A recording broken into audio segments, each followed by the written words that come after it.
Hallelujah. পেয়েছি যোহন 3:1 পড়ছি আমি। ফরাসিদের মধ্যে এক ব্যক্তি ছিলেন, তার নাম নিকোদিম। তিনি জিহুদীদের একজন অধ্যক্ষ। তিনি রাত্রিকালে যিশুর নিকটে আসিলেন এবং তাহাকে কহিলেন, রব্বি, আমরা জানি আপনি ঈশ্বরের নিকট হইতে আগত গুরু, কেননা আপনি এই যে সকল চিহ্ন কার্য সাধন করিতেছেন, ঈশ্বর সহবর্তী না থাকিলে কেউ করিতে পারে না। যিশু উত্তর করিয়া তাহাকে কহিলেন, সত্য সত্য আমি তোমাকে বলিতেছি, নতুন জন্ম না হইলে কেউ ঈশ্বরের রাজ্য দেখিতে পায় না। হালেলুয়া। প্রভু যিশুর কাছে রাত্রি বেলায় একজন যাজক আসলেন, এসে বলছেন, গুরু, তিনি এসে বলছেন, গুরু, আমি জানি আপনি ঈশ্বর থেকে এসেছেন। সে বিশ্বাস, মনের হৃদয় থেকে বিশ্বাস করেছে বলে সে রাত্রে বেলায় তাদের আরো যাজকরা ছিল, আরো ফরাসিরা ছিল, তারা দেখবে তার ভয়তে তিনি রাত্রে বেলায় প্রভু যিশুর কাছে আসলেন। এসে বলছেন নিজের মুখে যে আমি স্বীকার করছি যে আপনি ঈশ্বর থেকে আগত গুরু। আপনি যে সমস্ত চিহ্ন চমৎকার করছেন এ সকল আর কেউ করেনি। অতএব ঈশ্বর যদি আপনার সহবর্তী না থাকতেন তাহলে কেউ করতে পারতো না। সহবর্তী আছে বলে আপনি করতে পারছেন। তখন প্রভু তাকে উত্তর দিচ্ছে, সত্য সত্য আমি তোমাদিগকে বলছি, যে কোনো ব্যক্তি যে নতুন জন্ম না হলে সে ঈশ্বরের রাজ্য দেখতে পায় না। হালেলুয়া। নতুন জন্ম কি? নতুন জন্ম, নিকোদিম প্রশ্ন করেছিল যে নতুন জন্ম কি? মানুষ বৃদ্ধ হলে কি আবার পুনরায় মায়ের পেটে যাবে, আবার জন্মাবে? এটা হতে পারে না। তখন প্রভু তাকে বললেন, জল ও আত্মায় যে না জন্মে, নিজেকে না ধৌত করে, সে ঈশ্বরের রাজ্য দেখতে পায় না। আজকে যদি আমরাও দেখি, আমরা যখন মার গর্ভের মধ্যে ছিলাম, জলের টিউবের মধ্যে ছিলাম। জানি কি এটা? জলের টিউবের মধ্যে ছিলাম। আমাদের মধ্যে ঈশ্বর তার আত্মা দিয়েছে, তারপরে আমাদের সেই ঈশ্বর যখন আত্মা দিয়েছে, দেওয়ার পরে মায়ের গর্ভে ধীরে ধীরে আমরা বেড়ে উঠি। আজকে আমাদেরকেও ঈশ্বরের রাজ্য দেখতে হলে, এই পৃথিবীতে তো ঈশ্বরের রাজ্য দেখাবে প্লাস অনন্ত রাজ্য, এটা দেখানোর জন্য প্রভু বলেছে যে ঈশ্বরের রাজ্যে যদি কেউ পৌঁছাতে ইচ্ছা করে কিংবা কেউ যেতে চায়, তাহলে ধম করে আসলো আর চলে যাবে, যেতে পারবে না। কারণ ঈশ্বরের রাজ্যে যেতে গেলে তাকে নতুন জন্মের প্রয়োজন আছে, নিজেকে ধুয়ে ফেলার প্রয়োজন আছে। তাকে কিভাবে ধুতে হবে? আত্মিকভাবে ধুতে হবে। আত্মিকভাবে ধোয়া কি? ঈশ্বর একটা নিয়ম দিয়েছে। মনে করুন, উদাহরণ দিচ্ছি, সামথিং আমি ভারতের নাগরিক, তাই তো? আমি ভারতের নাগরিক, আমার প্রুফ, আমার আই কার্ড, যা যা ডকুমেন্টস আছে সেগুলো আমার প্রুফ, বার্থ সার্টিফিকেট, যে আমি ভারতের নাগরিক। আমি ভারতেরই সুবিধা নিতে পারি। সরকার যে পরিকল্পনা, যে স্কিমগুলো না আমার জন্য বের করছে, সেগুলো সরকার থেকে আমি পেতে পারি, কারণ আমি ভারতের নাগরিক। আমি ভারতের নাগরিক হয়ে আমি বলতে পারি যে আমি আমেরিকার সুবিধা নেব, আমেরিকার গ্রিন কার্ডের যে সুবিধা আছে। কেন পারি না? আমি ভারতের নাগরিক, তো আমি আমেরিকার নাগরিক নই, আমার কাছে গ্রিন কার্ড নেই, আমেরিকার গ্রিন কার্ড নেই। এই কারণে আমি আমেরিকার সুবিধা নিতে পারবো না। আমি আমেরিকার সুবিধা নিতে পারবো না। আমাকে আমেরিকার যদি সুবিধা এখন নিতে হয়, বর্তমান একটা উদাহরণস্বরূপ, যদি আমি ওই দেশের লোকের সাথে যদি আমার বিবাহ হয়ে যায়, তবে আমি ওখানকার সুবিধা পাবো। তখন ওই দেশের সরকার আমাকে গ্রিন কার্ড দিয়ে দেবে, কারণ ওই দেশের আইন আছে যে কেউ ওই দেশের বিয়ে আশা করে স্থানীয় লোকের, তাকে গ্রিন কার্ড দেওয়া হয়, তখন সে সুবিধা পায়।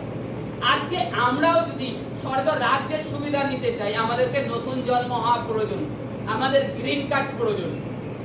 ঈশ্বর ছাড়া প্রভু কি গ্রিন কার্ডটা? সেটা হচ্ছে এই বাপ্তিস্ম, এটা হচ্ছে জলে স্নান হয়ে প্রভুকে ধুয়ে ফেলা নিজেকে। আর এটার পরে তখন আমাদের উপরে চিরস্থায়ী পবিত্র আত্মা চলে আসেন। কি চিরস্থায়ী পবিত্র আত্মা চলে আসেন? তখন আমরা স্বর্গের রাজ্যের সুবিধা নিতে পারি। কি সুবিধা?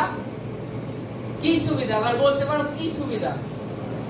সুবিধাটা এই, রোগ ব্যাধি তো একরকম গেল, তাছাড়া তোমার যা এভরিথিং প্রয়োজনীয় তুমি ঈশ্বরের কাছে বিশ্বাসের সহিত প্রার্থনা করো। বাবা বাবা একটুখানি 100% লিখে দিতে পারো, কারণ বাইবেলের বাক্যে, প্রভুর বাক্যে লেখা রয়েছে তোমরা চাও তোমাদেরকে দেয়া যাবে, তোমরা চাচ্ছ না, সঠিকভাবে প্রার্থনা করছো না। তা আজকে ঈশ্বরের রাজ্য আমাদেরকে দেখতে হলে প্রথমত নিজেদেরকে ধুতে হবে, তাতে মাতার গর্বের প্রয়োজন নেই। আর প্রভু তারপরে আত্মিক লোক কেমন হয় সেটাও ব্যাখ্যা করেছে। হাওয়া যেদিক ইচ্ছা সেদিক যায়, তার তত্ত্ব কেউ জানতে পারে না। আত্মিক ব্যক্তিও তদ্রূপ হয়, যখন সে আত্মাতে জন্মগ্রহণ করে। আত্মাতে জন্মগ্রহণ করার পরে যে তোমরা নিজেকে দেখতে পাবে জীবনে ধীরে ধীরে কিভাবে প্রভু তোমাদেরকে উন্নত করছেন, আত্মিক ভাবে, শারীরিক ভাবে, কিংবা তোমার আত্মিক দিক থেকে ধীরে ধীরে।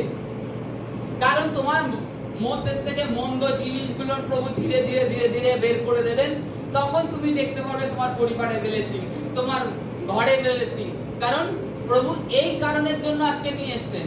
আর আজকে আমরা যদি খালি প্রভুতে এসে যাচ্ছি, কি এসেই যাচ্ছি, প্রার্থনায় এসে যাচ্ছি, একটা সাধারণ মানুষের মতন, যে প্রভুকেও গ্রহণ করছি না, মানে অ্যাকচুয়ালি যেটা কথায় বলে দুই নৌকায় পা রেখে চলা, দুই নৌকা পা রেখে চলা।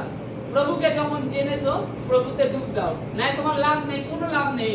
বাইবেলে স্পষ্ট লেখা আছে যখন স্বর্গ রাজ্যে বিচারের সময় যার কারণ হবে, প্রভু ডাইরেক্ট বলবে আমি চিনি না। তুমি বলবে প্রভু আমি তো রোজ প্রার্থনায় গিয়েছি, রোজ তোমার বাক্য শুনেছি, প্রত্যেক সপ্তাহে রবিবারে যেতাম, আমি তোমার কলুর সাথে তোমার বাক্য শুনতাম, তুমি আমাকে সুস্থ করেছো, তুমি আমার এই রোগ ভালো করেছো, ও রোগ ভালো করেছো। প্রভু ডাইরেক্ট বলে দেবে। তখন তুমি তোমার প্রয়োজন মতে এসছো, তোমার প্রয়োজন ছিল তুমি এসছো, হ্যাঁ আমি দিয়েছি। কারণ আমার স্বভাব, ঈশ্বরের স্বভাব, ঈশ্বরের মানুষকে যে ভালোবাসেন তার প্রমাণ, তার নেচার, ঈশ্বরের যে নেচার সেটা তিনি প্রকাশ করেছেন।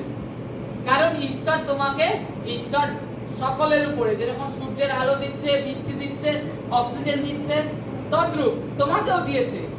ঈশ্বরের সুস্থতা, চাঙ্গাই, যা যা ঈশ্বরের বরদান তোমাকে দিয়েছে। তাই বলে তুমি মৃত্যুর পরে সেই স্বর্গ রাজ্যের সুবিধা আর নিতে পারবে না। তোমাকে ধরবে আর কি করবে? নরকে।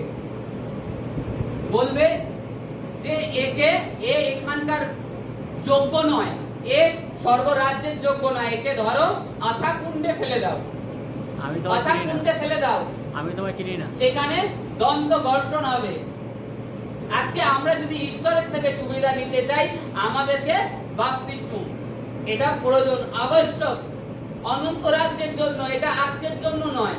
এই কারণে আপনারা কোনো কিছু আগমনের পূর্বে যারা বাপ্তিস্ম নিয়ে আছে তারা প্রত্যেকে চেতনা পেয়ে যান, পবিত্র আত্মা আপনাদের চেতনা দিয়ে দেন। প্রার্থনা করার দরকার হয় আপনাদেরকে তুলে দেয়, কোনো সমস্যা আসার আগে আপনাদেরকে তুলে দেয়।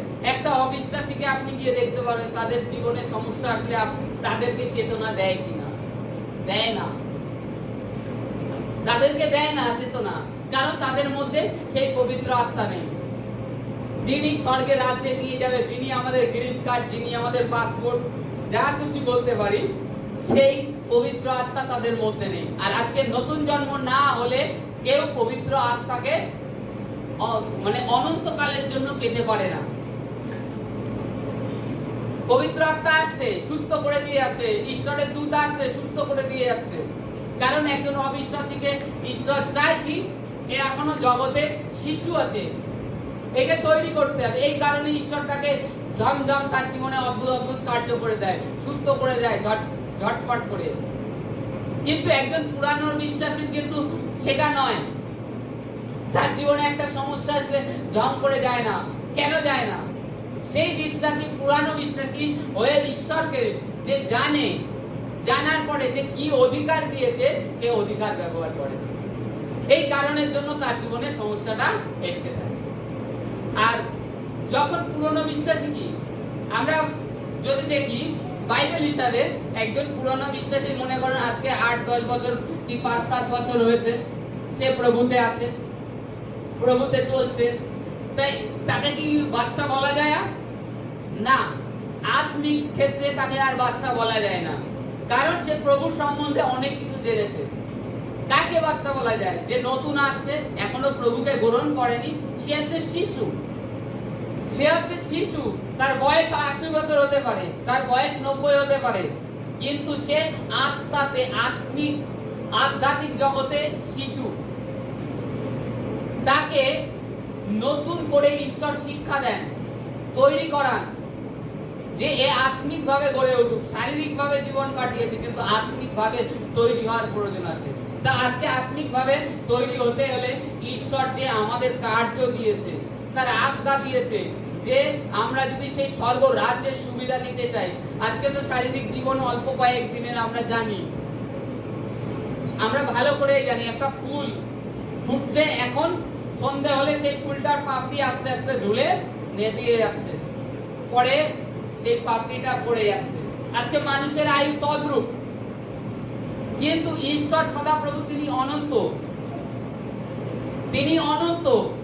আর সেই অনন্ত রাজ্যে নেওয়ার জন্য ঈশ্বর আমাদেরকে খুঁজে নিয়ে এসেছে, বেছে নিয়েছে। এবার তারপরেও আমরা ঈশ্বরকে জানার পরে আসছি, আমাদের সুস্থ হওয়ার দরকার, আসছি, এসেই যাচ্ছি। ওর জন্য নয়, সুস্থতা ঈশ্বর অলরেডি দেবে, কিন্তু এইটা জিনিস জেনে নাও যে আমাকে নতুন জন্মের প্রয়োজন আছে। নতুন জন্ম হলে আমি ঈশ্বরের যে পবিত্র আত্মা নিরন্তনের জন্য পেয়ে যাব। আমাকে সমস্ত বিষয় আগে অগ্রিম ভাবে তিনি জ্ঞাত করবেন। বাইবেলে লেখা আছে, জোয়েল ভাববাদী পুস্তকে এমনি বলেনি 2:28 যে যুগান্তের শেষে ঈশ্বর মত্তা মাত্রের উপর তার আত্মাকে সেচন করে দেবেন। আজকে পবিত্র আত্মা এই কারণে সেচন করেছে যে মানুষ যেন পবিত্র আত্মার থেকে চেতনা পেয়ে মন ফিরিয়ে ঈশ্বরের কাছে পুনরায় চলে আসে। পবিত্র আত্মা সুস্থ করে দিয়েছে, আবার জগতের ময়লায় নোংরায় গিয়ে নিজেকে নোংরা করা এটা চাইনি। পবিত্র আত্মা এটা চাই যে তোমরা নিজেকে ধৌত করেছো যখন, আর সেই গর্তে যেও না, আর তোমরা সেই স্বর্গের রাজ্যের যে অনুগ্রহ রেখেছেন, যে আশীষ রেখেছেন, সেটা উপলব্ধি করো। আজকে আমরা দেখি বাইবেলে প্রভু 5খানা রুটি 2খানা মাছ দিয়ে অদ্ভুত ভাবে ঈশ্বরকে ধন্যবাদ করলেন, আর 5000 লোককে খাইয়ে দিলেন। 5000 লোককে খাইয়ে দিলেন। খালি বিশ্বাস, ঈশ্বর বিশ্বাস দেখে। তোমার কাছেও 500 আটা থাকতে পারে, তুমি 500 আটা দিয়ে 30 জনকেও খাইয়ে দিতে পারো, খালি তুমি প্রভুর প্রতি যদি বিশ্বাস করো। কারণ প্রভু অসম্ভবকে সম্ভব করেন। চোখে আমরা যা দেখি সেটা বড় বিষয় নয়, চোখে না যাকে দেখতে পাচ্ছি না সেটাই হচ্ছে বিষয়। তিনি যে কি করতে পারেন সেটা আমরা জানি না। তিনি অদ্ভুত কার্য করতে পারেন, কিন্তু সেই জায়গায় আমরা আসছি না। আমি গত কয়েকদিন আগে বলছিলাম যে 200 গ্রাম আটা দিয়ে 23খানা রুটি হয়েছিল। সেও ঈশ্বরের একজন দাসী ছিল, অন্তঃকরণে আটা মাখছে, ঈশ্বরের প্রশংসা করছে। সে নতুন জন্মপ্রাপ্ত ব্যক্তি ছিল, এই কারণে ঈশ্বরের উপরে তার বিশ্বাস ছিল যে আমার প্রভু যেভাবে ব্যবস্থা করবে। সে মহিমা কীর্তন করছে আর আটা মাখছে, আর তারপরে দেখে শেষে গিয়ে 23খানা রুটি হয়ে গেছে। আশ্চর্য হয়ে গেছেন নিচে যে কি করে হলো ঈশ্বর। এইটাই হচ্ছে স্বর্গের রাজ্যের সুবিধা, এই হচ্ছে গ্রিন কার্ডের সুবিধা। আমাদের জীবনে যে কোনো সমস্যা থাক, আমরা প্রভুর চরণে যেন যাই, প্রভু অদ্ভুত ভাবে কার্য করেন। আর নতুন জন্ম আবশ্যক প্রত্যেকটা ব্যক্তির, সে ছোট হোক কিংবা বড় হোক। এবার সাবালক হয়ে যাওয়ার পরে, যেহেতু আমাদের এখানে নিয়ম আছে যে সাবালক হয়ে যাওয়ার পরে তাকে দেয়া হয়, কারণ পরে হয়তো প্রভুকে ছেড়ে দিতে পারে। এই কারণের জন্য তাকে তার বুদ্ধি হোক, সে নিজেও হৃদয় থেকে প্রভুকে গ্রহণ করুক। কেউ জোর জবরদস্তি করে দিয়ে দিল সেটা কার্য নয়। যদি নিজের হৃদয় থেকে গ্রহণ করে তবেই সে ঈশ্বরের রাজ্যে পৌঁছতে পারে। Hallelujah, hallelujah, hallelujah.